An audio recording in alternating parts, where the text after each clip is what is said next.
What can pikes do in blade balance? Well, they can. Sorry, what was that?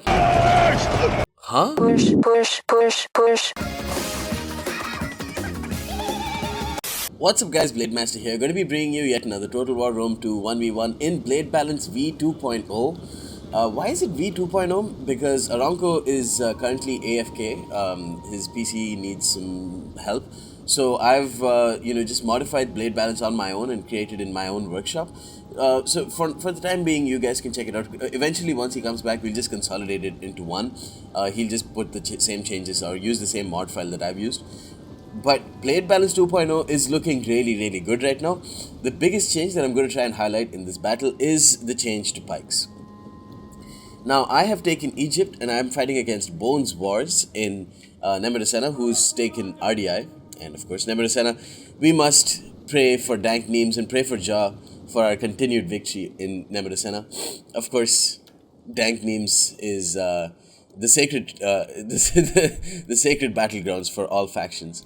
Here you can see my camel archers fighting against his Illyrian cavalry. Of course, camel archers now have Parthian shot. I brought a couple of camel archers and a couple of Egyptian camelry, and I've brought a solitary Ptolemaic cav, 3 Nubian bowmen, and what's this? A 6-man pike line. Okay. I've brought a total of 2 pikemen in the center, 2 Egyptian pikemen on their flanks, and finally 2 Hellenic Royal Guard, including a Hellenic Royal Guard general, who are going to support my extreme flanks. And I think that's where the Hellenic Royal Guard are best suited for. One, because they can now crush the flanks if they so choose to, or second, they can protect the flanks from enemies trying to surround them the best. I've also brought a mixture of cheap, low-tier infantry who are also pretty decent. We've got a mix of Galatian swordsmen and Carian axemen, a total of 6 of these guys. And on the other hand, Bones Wars has brought 4 slave slingers. He's brought... Oh, God damn it, why does this keep doing that? Well, okay, hold on. Let me pause.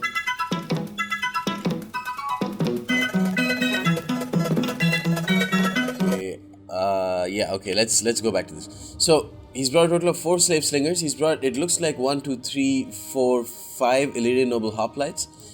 He's brought he's brought a mixture of axe warriors and Celtic warriors, 2 Illyrian cavalry, some Illyrian Thoria spears, like a total of 2 of them, and an Illyrian noble hoplite general.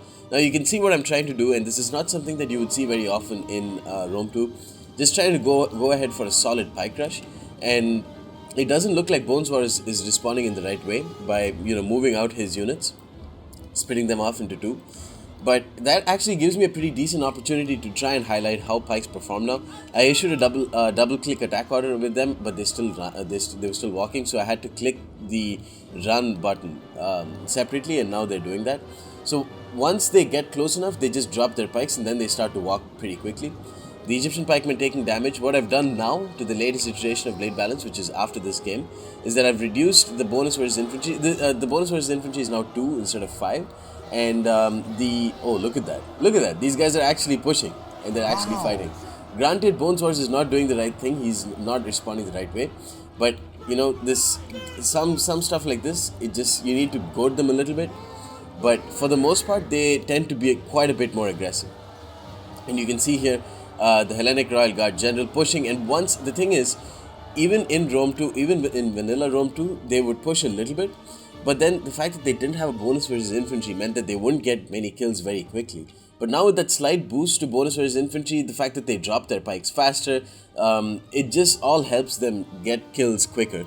And you can see the fact that the match is only at 4.5 minutes, kind of gives you an idea. He rear charges one of my Egyptian pikemen, but then I use my Hellenic Royal Guard. And look at how these guys are pushing so quickly. Wow. Look at that. And the mercenary Celtic warriors only get 26 kills and die. The pike rush is proving to be quite successful. I'm just focus firing his general, the Illyrian noble hoplites, with my 3 Nubian bowmen, and he's pulling back with all of his Illyrian noble hoplites, which is a smart move. And here you can see my Carian axemen getting great shots onto the rear of the Illyrian noble hoplite while they pull away from my general. General got 23 kills, hardly lost, actually didn't lose a single unit. I've meanwhile surrounded him very quickly with my camel archers and my Carian axemen and my Egyptian cavalry. Actually, I should have just pinned them in place, rear charged with my Egyptian cavalry, but you have to remember that even with the changes in blade balance, a 6-man pike line is quite the bitch to micro. because they still derp out sometimes, and there's nothing that I can really do to help that.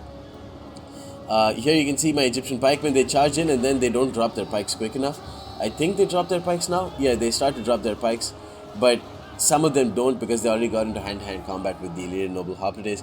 But the fact that you can bring 6 pikemen means that you can allow for 1 or 2 of them to fuck up like this, and you still will be pretty much fine. You can see they got 21 kills so far on hoplite, on mixture of hoplites and Thuria spears. Meanwhile, this pikeman I haven't issued an attack order with them. Here, Galatian swordsman got 148 kills, killing off some of these Illyrian Thuria spears. And now I'm going to go for the second pike rush, go for the second, pike charge. Here, Galatian Royal Guard General pushing away these mercenary axe warriors. The general recently died due to focus fire from my what's their face? Nubian bowman. Here, Egyptian cavalry going to charge in, destroy these Illyrian Thuria spears on the charge. Egyptian cavalry, because they're camels now, they have much better weight to them, much higher weight. Carry and axemen come in to charge into the Illyrian noble hoplites. They start to die. My Galatian Royal Guard 90 kills because they haven't gotten surrounded in any way. They haven't lost a single unit. They are nigh unpenetrable from the front. You have to remember that. Some people are actually pissed that you can't beat a Hellenic Royal Guard from the front. That makes absolutely no sense to me. You should never engage something that looks like this from the front. Are you serious? A Hellenic Royal Guard will just destroy any infantry, oath sword, whatever you throw at it from the front. It's going to just chew them up, just like an ancient meat grinder. Like I think that's an errorism. That's patchism, I think. Ptolemaica with 37 kills, not really doing anything with them, just continuing to push up with my pikes. He's moving away, but the Ardiaei have a very slow roster. They don't have many quick units. Here you can see, let's see another example of Hellenic Royal Guard crushing shit up. You can see they're actually pushing pretty decently. Isn't that awesome? Illyrian Noble Hoplites dying very quickly. These are Illyrian Noble Hoplites, guys. These guys have excellent, they don't have the greatest melee defense, but they are a very, very tanky unit. And if they come into the front of pikes, they just get chewed up. You can see here my Hellenic Royal Guard got rear charged by an Illyrian Noble Hoplite. That kind of highlights, of course, the pike's weakness, which is why they're so strong from the front. They're incredibly strong from the front, but they just won't do anything from the rear. You have to turn them around. And be forewarned, if you issue an attack order onto these Illyrian Noble Hoplites now, they tend to derp out, but in this case they haven't. Sometimes they do, sometimes they don't. I've reduced some of the attack angles, which I guess the fact that they that I've increased the pike turn speed also helps them out. So yeah, there's a lot of change that's gone on, which is why I've eventually given them a 5% less missile block chance, because to compensate for the fact that they have 30 extra men compared to the traditional unit, and the fact that they are very, very good now. They're responsive. Which can make them quite OP. I mean, if you bring a 6-man pike army and you just charge in, the opponent has to split away. But on top of that, you need to be I had to give them something like this. A 5% less missile block chance allows them to, allows archers to just destroy them quicker. Close victory for me. This is, I think this is a pretty good battle because it just showcased and highlighted a unit that we haven't seen since maybe patch 3 or patch 4 in Rome 2. Hellenic Royal Guard, elite pikes doing well, even the regular pikes doing well. You would, with just a standard, if you thought these guys were just standard sword units, you'd want them to get a lot of kills and not lose many men, which is exactly what they did in this match. Galatian swordsmen did well, Nubian bowmen did well, Egyptian cavalry, of course, very cool unit. Now, camel archers also did well. You could see that whistling shot at the end of the game. In terms of Bones Wars, definitely didn't play this one right. He had to have split his troops from the very beginning. Would have been interesting to see how the pikes managed to engage units that try and outmaneuver them.